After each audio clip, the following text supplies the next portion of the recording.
Yogyakarta, kota dengan selaksa tradisi Jawa yang berpusat di keraton, telah melahirkan beragam elemen budaya, mulai dari adat, seni, hingga kuliner. Terletak di serambi keraton dari sebuah kampung bernama Kauman, yang awalnya adalah permukiman ulama dan pemuka Islam, terwariskan satu kudapan manis yang bertahan lintas generasi. Inilah kisah Kicak.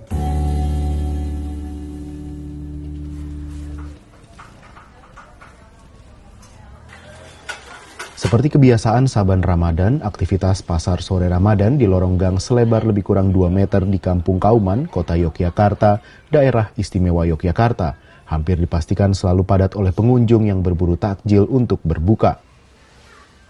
Kicak Mbah Wono tentu saja jadi salah satu yang paling diburu.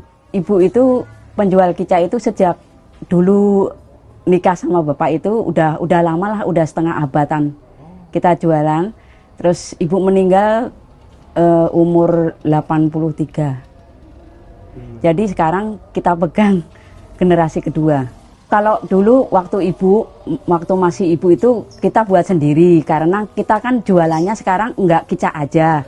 Jadi jadah itu udah ada yang nganter, terus kelapa juga gitu. Udah ada yang nganter. Kalau dulu kelapa itu ibu marut sendiri gitu, buat jadah sendiri gitu. Kita tumbuk sendiri gitu waktu masih ada ibu.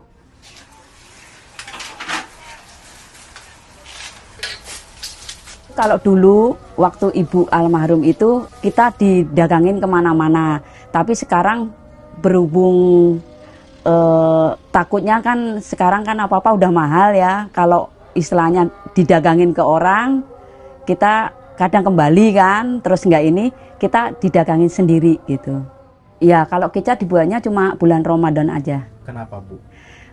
Karena udah tradisi di Kauman, kita masih mempertahankan tradisi kicak itu. Soalnya takutnya kan kalau kita mau dibikin kekinian kan takutnya orang-orang itu ada yang suka, ada yang enggak kan.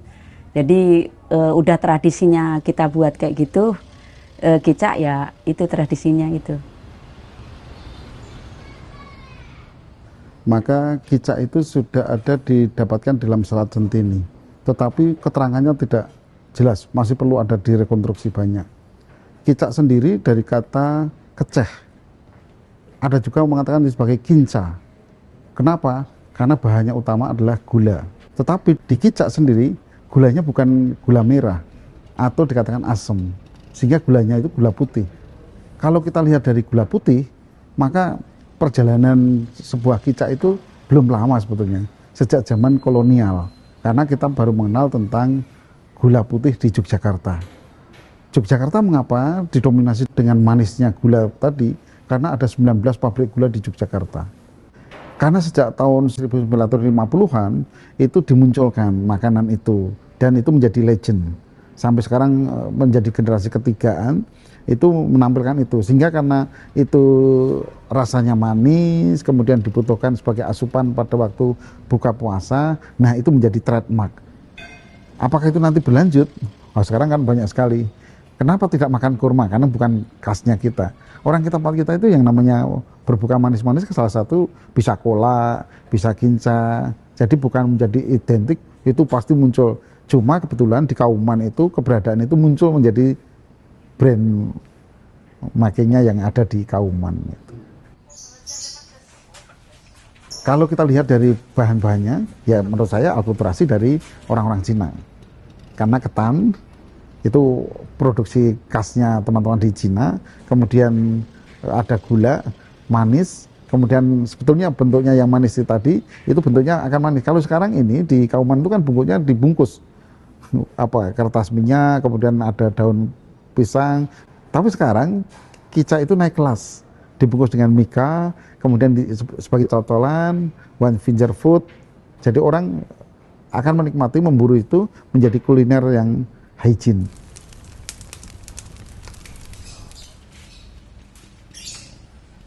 Kicak terbuat dari olahan ketan yang ditumbuk halus atau jadah, gula pasir, vanili, pandan, parutan kelapa, serta nangka. Kicak yang memiliki tekstur lembut dengan rasa manis, kemudian berpadu gurihnya parutan kelapa muda, menjadikan kudapan satu ini cocok dijadikan makanan awal berbuka puasa atau takjil.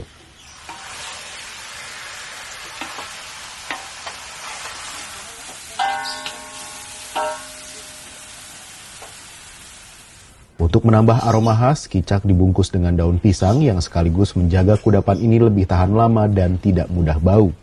Kalau untuk ulinya itu bisa 10 kilo sehari itu. Kita pernah kemarin, tahun kemarin itu kirim di Bandung, terus dibawa ke Jakarta juga ada. Kalau ini mah bisa sehari sih. Ya, kecuali kalau dari nyampe, umpamanya bawa ke Bandung nih, nyampe untuk besok nyampein sore umpamanya gitu kan. Untuk besok kita kasih lemari es juga tahan kita kicaknya. Nanti kalau kepengin rada dikukus juga bisa. Sejak awal Ramadan, dalam sehari Dewi bisa menghabiskan sekitar 10 kg ketan atau jadah yang kemudian menghasilkan lebih dari 100 bungkus kicak. Di tengah melambungnya harga bahan pangan, Dewi pun mau tak mau menaikkan harga jual kicak. Kalau tahun kemarin kan kita jual 5.000, karena sekarang kayak gula pasir, kayak ketan itu kan sekarang kan mahal ya. Kita jual 6.000 satu bungkus isi 2.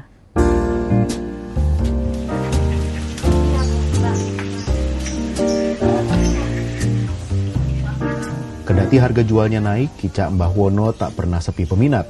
Tak hanya sekarang, selama pandemi COVID-19 melanda negeri ini beberapa tahun lalu, permintaan kicak pun tidak pernah surut. Kalau tahun yang lalu itu, waktu pas saya kesini, itu alhamdulillah malah lebih tinggi. Sekarang malah agak, kalau dulu kan bisa 15 kilo. Gitu, kalau ada pesanan bisa 17 gitu. Itu aja juga kadang-kadang kalau udah ada pesanan kurang kita. Tapi ini sekarang ini baru ini 10 kilo.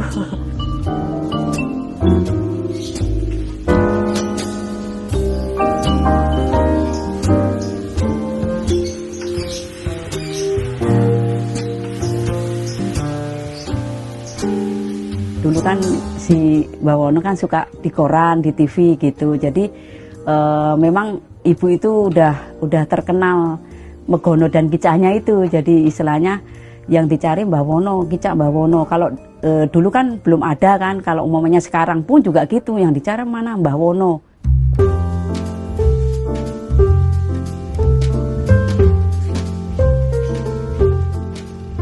Pada akhirnya, fungsi makanan bukan hanya sekadar pengisi perut, tetapi penanda kehidupan sosial dan identitas budaya sebuah peradaban. Kuliner juga menjadi indikator bagaimana sebuah budaya berkembang dan berubah seiring waktu dan ruang, seperti halnya kicak. Kalau dikatakan dari bahan jadah itu sudah ada di dalam serat centini namanya jawadah.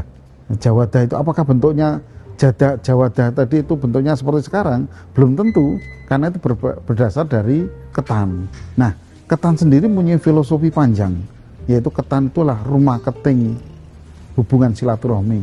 Maka kalau kinca itu dijadikan sebagai makanan, maka punya filosofi sebagai kerekatan hubungan silaturahmi memasuki bulan Ramadan. Kalau untuk harapan saya kicak ini kita pertahankan. Jadi jangan sampai istilahnya kicak ini hilang gitu. Jadi, mumpung masih ada waktu selama bulan Ramadan, tak ada salahnya menyempatkan diri mencicipi kicak Kampung Kauman. Mengudap legit gurih kicak saat waktu berbuka diiringi sayup lantunan azan maghrib Masjid Gede Kauman seolah menjadi sebuah harmoni syahdu dari Yogyakarta yang tak lelah memanggilmu untuk pulang.